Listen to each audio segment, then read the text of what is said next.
Hey YouTube, Mark here. Let's hit up the Kenzo house. Now, the Kenzo house, nobody really goes in a department store and asks for a Kenzo fragrance. They would probably just stumble upon it. Unless you're watching these reviews, then you might know a little bit about the Kenzo house. Maybe you've heard about it. Maybe you've tested a few. Perhaps you own a bottle. Either way, I believe the Kenzo house needs a little more press. So that's why I'm going to do a Kenzo fragrance today. I believe they do make some good fragrances. My past experiences with Tokyo and the one right here, Power, are both recommended by me. I'll tell you right now, if you're looking into the Kenzo house, look into those two. You won't regret it. Definitely check out my review on Tokyo if you haven't already. Now, Power, I picked Power to review today because Fleur du Mal is getting a lot of press this spring. A lot of people, not only on YouTube, but base notes and all over the place, want to try Fleur du Mal, have tried it, purchased the bottle in the past coming months. I believe Power is in direct competition with Fleur du Mal. I believe it deserves its own spotlight. Maybe a lot of people don't even know about it. So I want to get the word out. So Kenzo Power, great fragrance in its own. So let's take a look at the bottle itself. I think it's a very simple, plain bottle, but very shiny. I'm just going to show you guys the actual Kenzo logo there with the little flower at the bottom. One thing I didn't like with this one is the sprayer.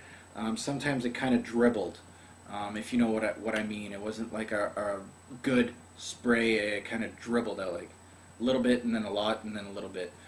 So it wasn't the best sprayer in the world, but I'm not going to dock any marks off of it because of that. Now I got the little kit here with the Power. I think it was like an extra $3 or $5 to get shower gel with it. So I was like, you know what, I'll do it. I really enjoy the shower gel, by the way. Anybody that's looking into it, if you can get it with the little pack here, go for it. I totally recommend it. So bottle sizes for Kenzo Power, we're looking at 2 ounce and 4.2 ounce. You'd be looking at around $50 to $80 to purchase this. Again, go online, search around, see if you can find a deal. Kenzo's not really out there. They're not everywhere, so you really need to do a little bit of research. Online it's easy to find. At least for myself, I've found Kenzo fragrances fairly easy. This one hit the shelves in 2008, so it hasn't been around for that long. Kenzo groups this into the woody oriental theme. Now, to me, there is, a little bit of spice, a little bit of wood, but really, I'm going to throw in citrus, and I'm also going to throw in, of course, floral. A lot of floral in the heart, which is basically the meat and potatoes of this fragrance. So it hits them all. Now, the perfumier is a well-known perfumier. He is one, if we had an all-star team, he would be on it. This is Olivier Pulge. Now, Olivier Pulge has done great fragrances, some classics in my eyes, namely Ziar also F Pour Homme by Ferragamo. So if you enjoyed Ziar Homme, you might just enjoy this. If you did not like Ziar Homme, you found it like a little, maybe too feminine, this one might not be for you, so maybe stay away. But if you enjoyed Ziar Homme, you might want to take a look at this one. Now, the recommended age for this one, we're looking around 20 to 40 year olds. I really don't see an older gentleman pulling this off.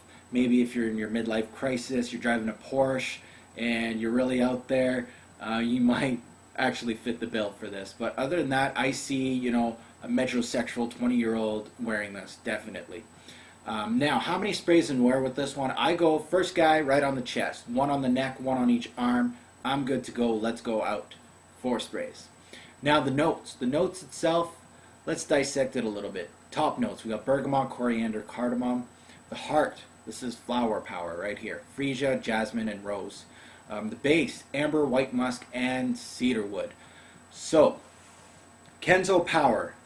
Now, contrary to the name, it's not powerful at all.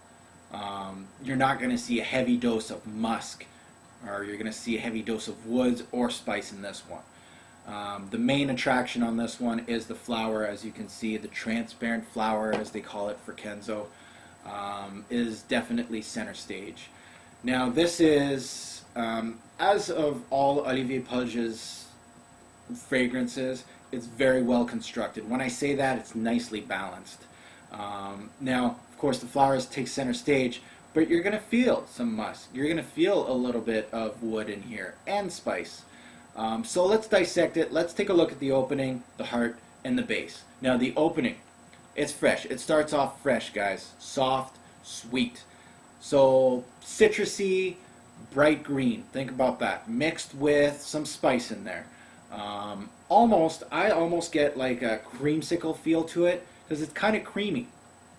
So it's kind of like creaminess with a little bit of green and citrus in the middle. Not necessarily a creamsicle, but that's what kind of how I picture it. Now the citrusy bright green opening actually gradually stays in the heart. A lot of people say no, that's the end of it, but I feel it actually in the heart. Now the heart, here comes in the flower power. I call this the flower power fragrance. Flower power comes in. The flower, now the flower is kind of clean. I get a little bit of sugary floral sometimes. Sometimes I get a powdery floral. So it kind of gives you mixed emotions on either way. I couldn't really decide on one. I've been wearing this for a bit now. Sometimes I get sugary floral. Sometimes I get powdery. Sometimes I get sugary right off the bat. And then it kind of does down to more of a powdery floral. So it kind of gives you a mixed game there, which kind of keeps it fresh. Which means if this is going to be a signature scent for you, which I don't really recommend personally, I think this is one of those that it's an occasion-based fragrance, not a signature scent. Now the base notes comes in. The base, you still get that ambery floral coming in, but then you got a little bit of wood in there, I believe. So you still got that creaminess, but you got some wood, so it gives it a little bit of oomph at the end. So it's a nice powdered woody base. You really do need to have confidence when wearing this. It's not for everybody. If you are a risk taker with your fragrances, like I am, I really like something that's out of the ordinary. You'll like this. It's definitely not linear to me. A lot of people say it's linear, but to me it really keeps me going. I really enjoy the bright greenness at the start, and then it's creamy, floral, and it kind of gives it a little bit of ruggedness at the end. Very nice. Now this is not posted as a unisex fragrance. This is a male-only fragrance. But to be honest with you guys, I could see this as a unisex fragrance. I can see a woman pulling this off actually. Now this is really a soft and a sweet fragrance in the same genre. Now this one, of course, you have to try with an open mind. If you don't want florals in your fragrances, a lot of guys are like that. Is there a flower in here? No, I'm out. Give me some Stetson, give me some Old Spice. Now, why would you hate this? Well, like I said earlier, Stetson, Old Spice, there's too much floral. Again, why would you hate this? Well, you run the risk of smelling kind of like an old lady when you mix florals and powder. I'm sure a lot of people are going to say, you smell like an old lady, or Fleurs du Mal, old lady vibe. So to me, this is well done that I don't get that old lady vibe. That's why I didn't put it in my review.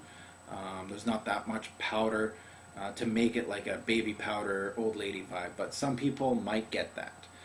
So one word to describe this fragrance, flower. Bottles, if you own Fleurs du Mal, Hewood, or Dior Homme, you might just enjoy this. Buy, try, or pass. I gotta recommend this as a buy, guys. It's probably the best in its own genre, and that's a definite buy in my eyes when it's the best in its genre. So if you really like flower power, this might be for you. So when I close my eyes, this fragrance reminds me of what? Picture me in a white Armani suit, all decked out in white. White tie, white vest, let's do it up. I'm at a wedding. I'm in the back, there's flowers surrounding me. We're at a wedding, a lot of flowers. But the cake's right behind me too. So it gives me like that sweetness too. So that's what I feel when I'm wearing Kenzo Power. So that's what it reminds me of. So guys, this is Kenzo Power. Let's get to the rating system. Alright guys, let's rate Power. Projection, 8 out of 10, very good projection. Longevity, 9 out of 10, I get 7 to 10 hours every single time. Versatility, great for daytime, but great for intimate settings, 9 out of 10. Seasons, spring and fall. Overall smell, 10 out of 10. This is the best flower scent that I've smelt. Overall, this gets 9 bottles out of 10.